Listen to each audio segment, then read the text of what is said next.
the Constitution? Man is not free unless government is limited. If you love freedom, as government expands, liberty contracts. if you believe in personal responsibility, if you believe America is still the greatest nation on earth, then get ready for an experience you'll never forget. This is Upfront and Outspoken. Here's your host, Bob Williams. Some folks are born made to wave the flag. Ooh, they're red, white, and blue.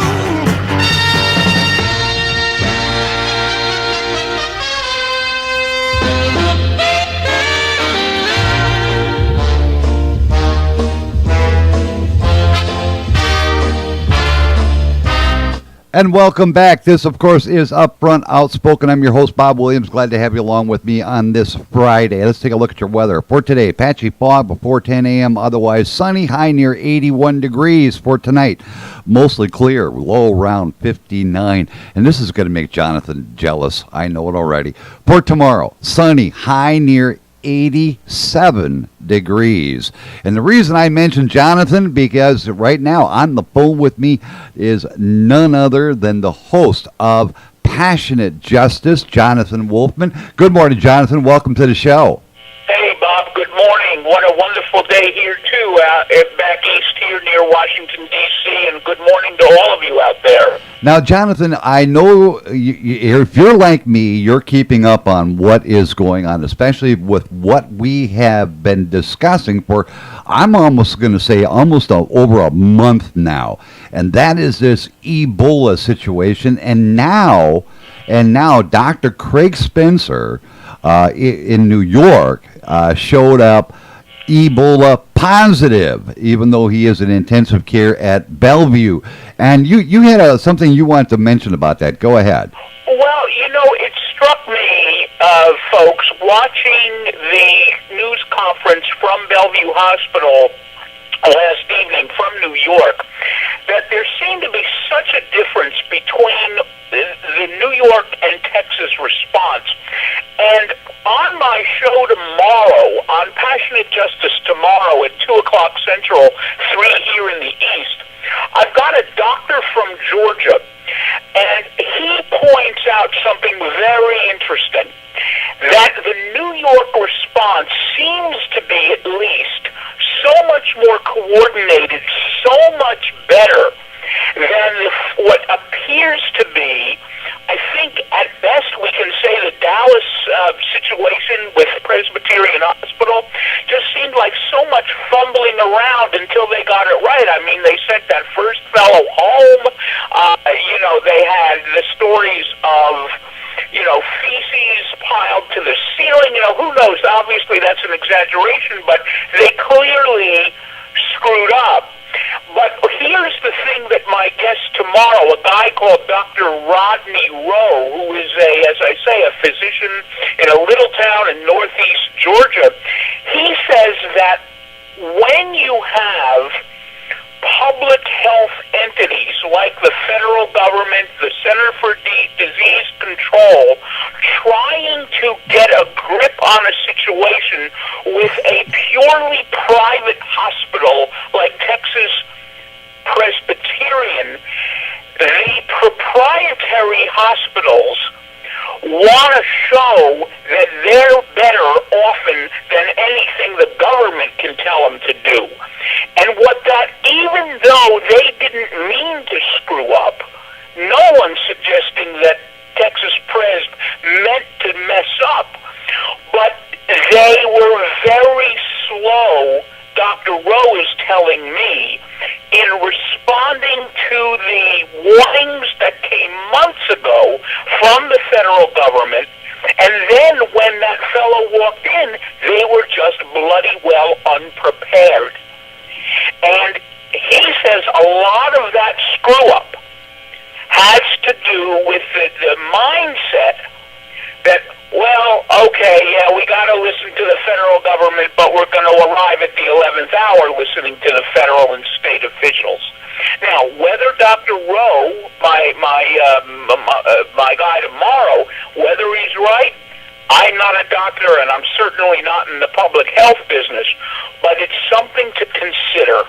I heard aired earlier a segment on here from Chris Hayes over at MSNBC, and he had a former Surgeon General on, and he was talking about the Ebola patients and the possibility of one falling through the cracks, and he cited the fact that there are people in these stricken areas right now of Guinea, in Sierra Leone, and in Liberia, who may in fact actually lie to get out of the country. All right, they'll actually lie to get out of that country. They're not going to tell anybody. So there was a possibility that somebody who intentionally wants to get out of these countries is going to and are going to slip through the cracks. So I brought up what I call my nightmare scenario. Okay, and my nightmare scenario was this: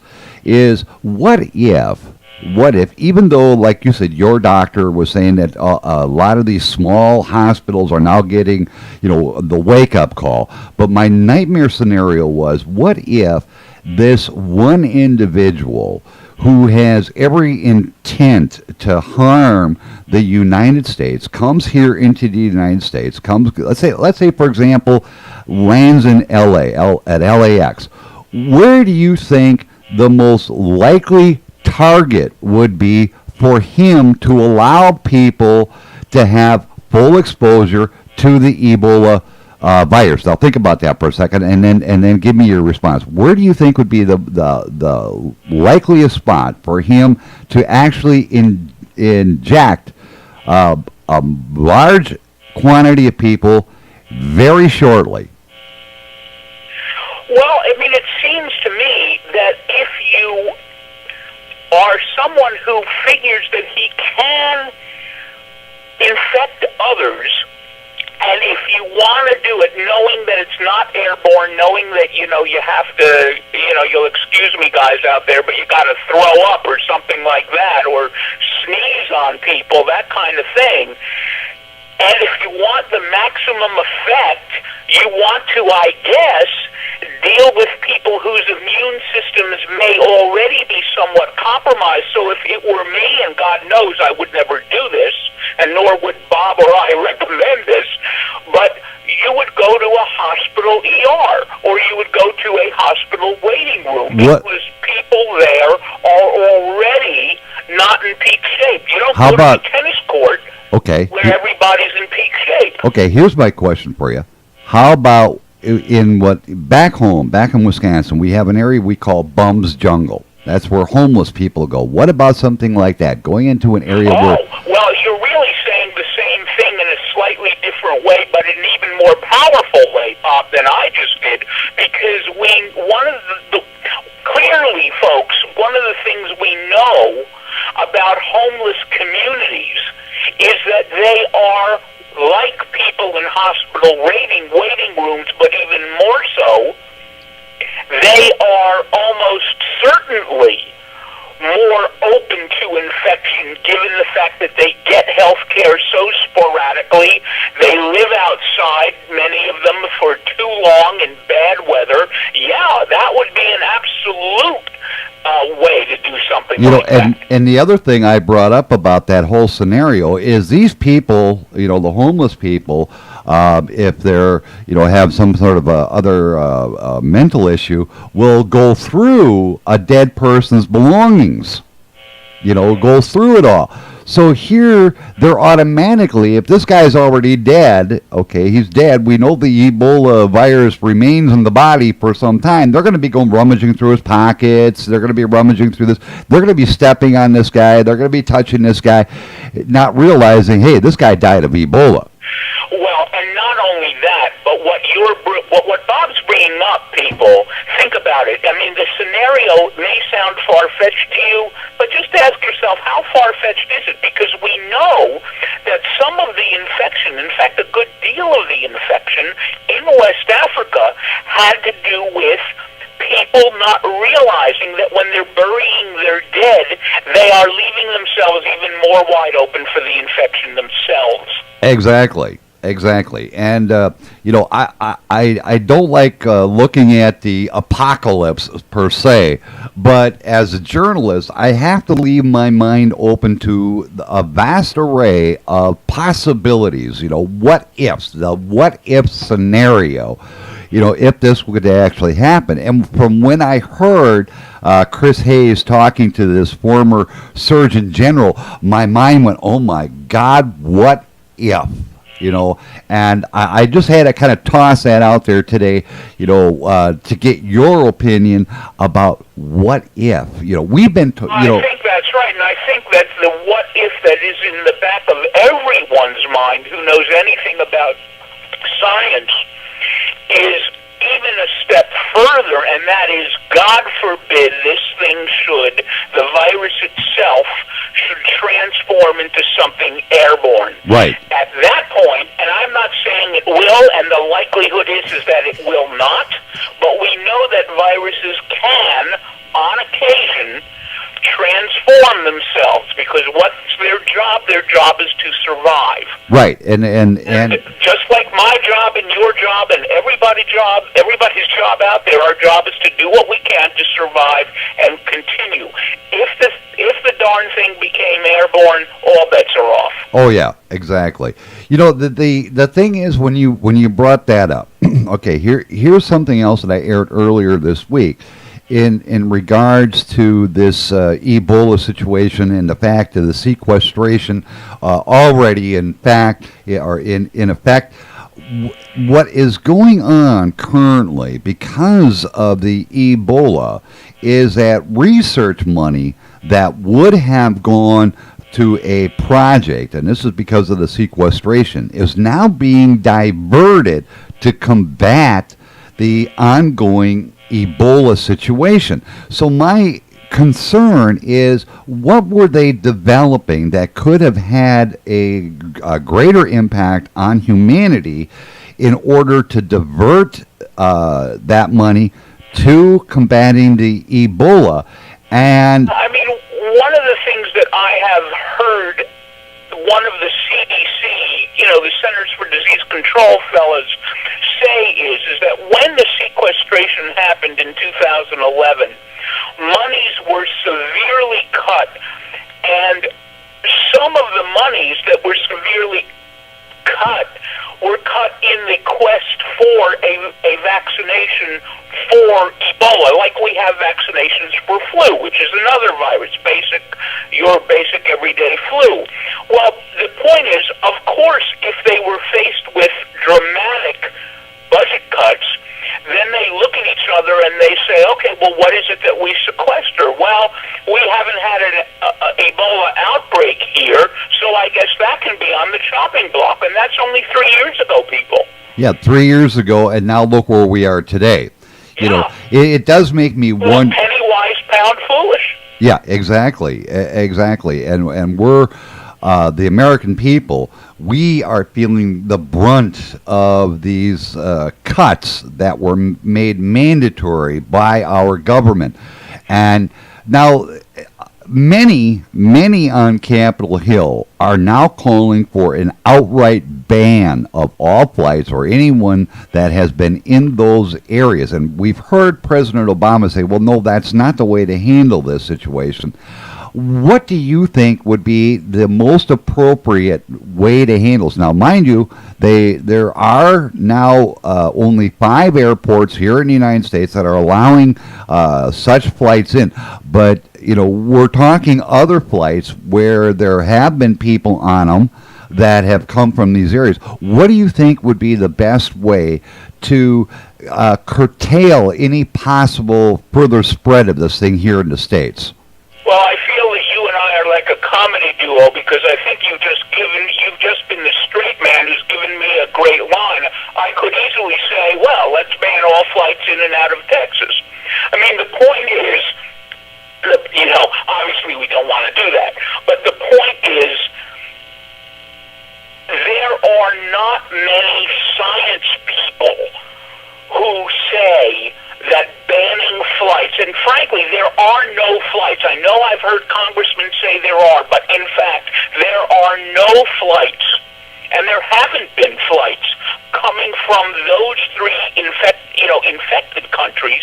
I hate to say it that way, but the infected countries, there are no regular flights to the United States in terms of regular passenger flights. But even if you were to ban, let's say, the whole swath of Northwest Africa, the problem is people could get to other airports, and as you pointed out a few minutes ago, in a different context, they could lie their heads off, get on a plane, make 3 stops, get to America because they see America as having the good hospitals, and they're right about that. So they go from one place to the other if they think that they are in an incubation period, and then they arrive 20 days later, 18 days later, where? Well, at one of those 5 airports, and infect us anyway. Yeah, exactly. I mean, it's a scary scenario, folks. But you have to, in a situation like this, you need to have an open mind. We're not trying to create panic here. This is not our intent, and I want to make that very clear. It's not our intent to create panic, but we need to get disseminate this information out to you so you can make an informed decisions as to what you want to do. I mean. You're talking, this is a virus that has a 70% mortality rate in Western Africa. Now, here in the United States, on the other hand, we've only had 1 fatality from this Ebola. And other patients that have come here to the United States that have had it, have been cured, and are now once again thriving in their communities. But over in West Africa, this has a 70% mortality. Now remember that, people. 70 out of every 100 people who have it die. So far, 4,900 that we know of, and the number is probably much higher than that. Oh, I think when all is said and done, we're going to get numbers that are very different from the numbers that we're thinking we know now. I agree with that. I agree 100% with that, Jonathan. In fact, the one lady that was on, that I had, I aired a clip from earlier this week, said that probably around Thanksgiving time, now this is Thanksgiving, folks, they're talking maybe 10,000, if not more, because of the... Yes, and I had a guy who was on the Passionate Justice show even a month ago when we first had a sniff of this, and he does math, and he did a mathematical model that did not seem crazy, that said that unless they get a handle on it at the source in Northwest Africa, by January, February, we're talking hundreds of thousands, because we have to look at exponential rates of infection, not just additional rates. Right. With one good piece of news that came out of here, there has been one country over there that has been now declared Ebola-free, and that's Nigeria. However, you have one country taken off the radar, another one just got their first Ebola case. I think it's Malaya or something, over in that area. Oh, Mali. Mali, that's it, Mali. They now have their first confirmed Ebola case. So, yes, they do. So this is what we're saying, ladies and gentlemen. We're not trying to create a panic. Now, Jonathan, our time is almost up. We get on a topic and it goes by so fast. I want to remind everybody, listen in. Saturday, 2 p.m. Central, 3 p.m. Eastern, Passionate Justice with my host, Jonathan Wolfman. Jonathan has a book out. Jonathan, once more, before you head out for the day, how can people get your book? Passionate Justice, a progressive memoir and essays. It is at Amazon, and when groups get 10 or more copies, I donate 5% to your group, whether it's a church group, educational group, whatever it is. And you don't want to know, and if you really want to help out, you buy Jonathan's book, but you can also help us out here at KKRP. Go to our website at KKRPlaser1610.com. That's LAZER 1610.com. Scroll down. You'll see the Amazon. Shop Amazon right there. Save money. Buy Jonathan's book right there. And guess what? Amazon pays us, so you save money. Not a bad deal, is it, Jonathan? It All right, Jonathan. We got to go. It's that time. What can I tell you, folks? And that's it for me. Coming up next, of course, the great Ed Till will be with you all the way up until 4 p.m. this afternoon. So until Monday, 6 a.m., this is Bob Williams. Take care of yourselves.